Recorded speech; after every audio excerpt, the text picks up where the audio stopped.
recipe. Okay, so the recipe calls for 150 grams of flour, which I've gone ahead and weighed. Again, with baking, you really do want to use a food scale to make sure that everything is very accurate.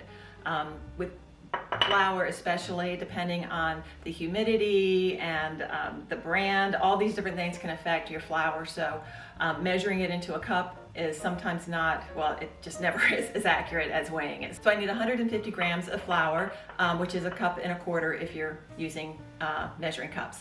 And it calls for 113 grams or roughly 1 stick of butter. I'm going to use this Earth Balance vegan butter.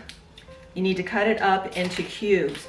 I found that the easiest way to do that is just to use my bench scraper.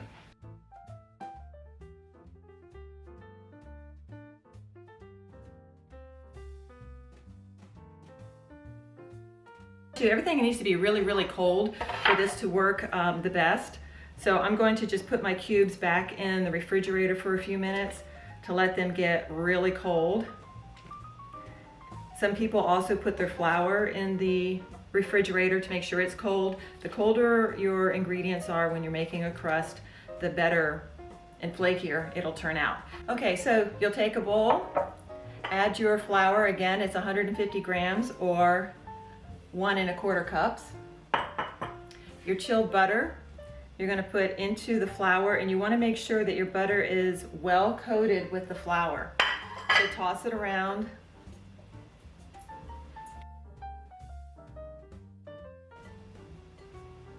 Once you have gotten the butter pieces coated with flour, you're going to pick up each piece of butter and kind of squish it in your fingers and flatten it.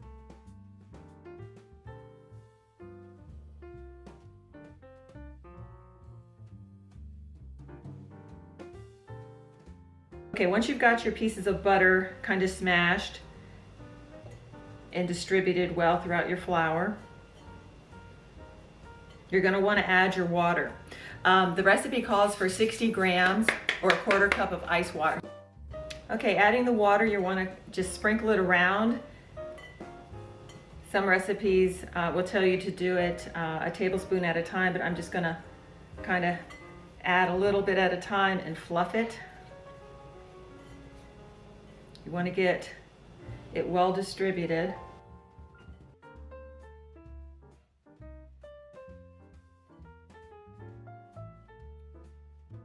Kind of toss it around. You start kind of bringing it together to make a ball.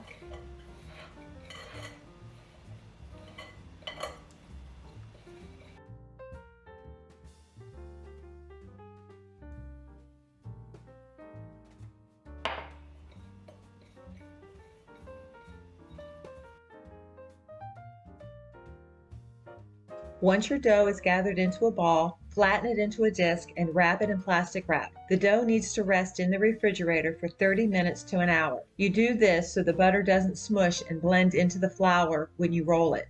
To roll the dough, flour your surface. I'm using a dough mat that I found online. I'll leave a link in the description box for this one. Sprinkle your rolling surface with flour to help keep it from sticking.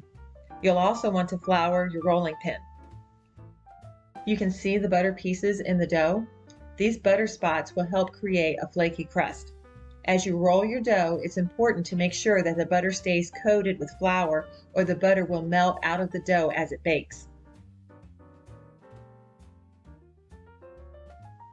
As you're rolling the dough, you'll want to rotate it to make sure that it doesn't stick. You can flip it and reshape it with your hands to help it stay in a round shape.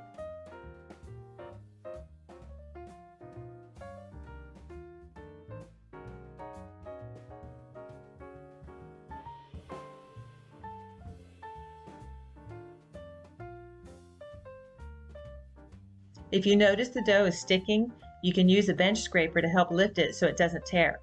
If it does tear, you can just pinch the edges together.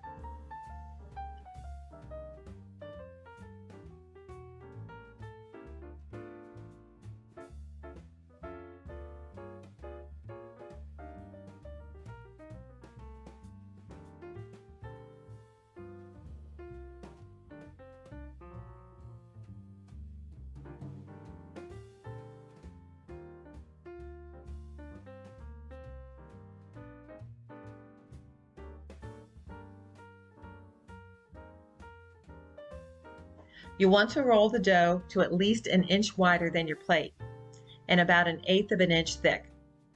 The easiest way to pick up your pie dough is to roll it up with your rolling pin and lay it over the pie plate.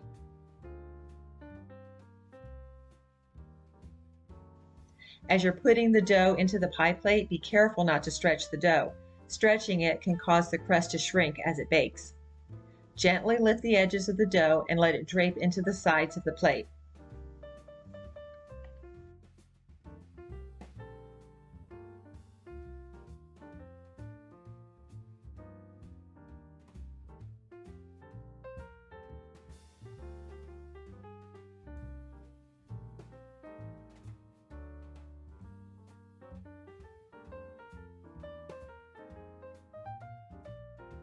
You can use scissors to help trim any unevenness.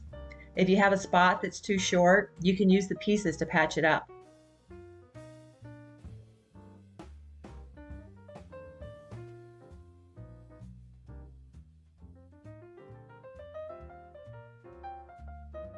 Trim the crust to about 1/2 inch or 1 inch all around. Then tuck the dough under.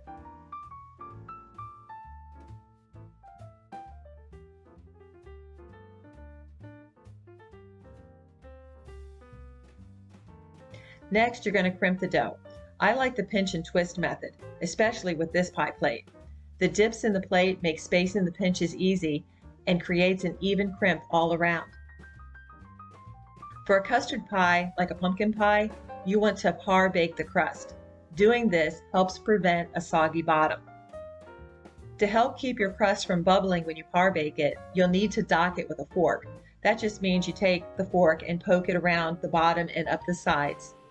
When you par bake a pie shell, you'll need to fill it with pie weights to help keep your pie dough from sliding down into the bottom of the pan as it bakes. Line your pie dough with a piece of parchment paper. Next, you'll need to fill the pie shell with pie weights. If you don't have pie weights, you can use rice or dried beans or even sugar. I'm using a 3-pound bag of dried pinto beans. Put the pie dough back into the refrigerator to chill for 15 to 30 minutes. You want to give the butter time to firm up again. Preheat your oven to 425 degrees. Place your pie shell on the lowest rack in your oven. If you have a baking stone, put that in the oven to preheat as well. The baking stone helps the bottom of the crust brown. Bake the pie crust for 15 to 17 minutes. Then carefully remove the pie weights. Don't be tempted to cut the parchment paper into a circle to fit your plate, because the long pointy edges will help you lift the hot beans out of the baked shell. Place the empty shell back into the oven to bake for another 2 to 3 minutes until the shell looks set and is very lightly browned. Then you're going to let it cool completely.